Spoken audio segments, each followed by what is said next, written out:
சமீபத்தில் சங்கடப்பட வைக்கும் ஒன்றை உணர்ந்தேன். ஆங்கிலத்தில் உரையாடும் என் திறன் ஒரே ஒரு எளிய காரணத்தால் முன்னேறாமல் இருந்தது. நான் ஆங்கிலத்தில் பேசாததே காரணம். ஒரு நாளுக்கு ஒரு வினாடி கூட ஆங்கிலத்தில் பேசுவதில்லை. நான் வாசிக்கிறேன், கற்றுக்கொள்ளுகிறேன், வேலை செய்கிறேன், படிக்கிறேன்.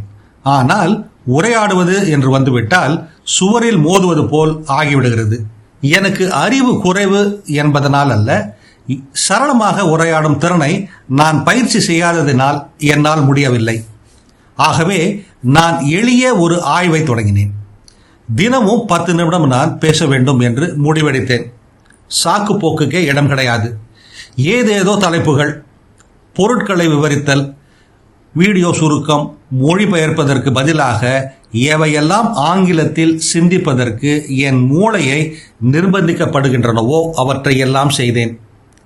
சரியானதில் நீங்கள் கவனம் செலுத்தினால் மிக விரைவாக பலன் கிடைக்கும். நீங்களும் ஆங்கிலத்தில் உரையாட விரும்பினால் இதை பயிற்சி செய்து பாருங்களேன். திடநம்பிக்கை, கான்ஃபிடன்ஸுக்காக காத்திருக்காதீர்கள்.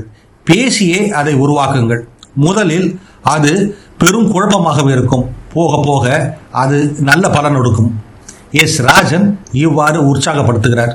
இது போன்ற சிந்தனைகளை தவறவிடாதிருக்க தமிழ் பூமர் அபிஷியல் சேனலை சப்ஸ்கிரைப் செய்யுங்கள்.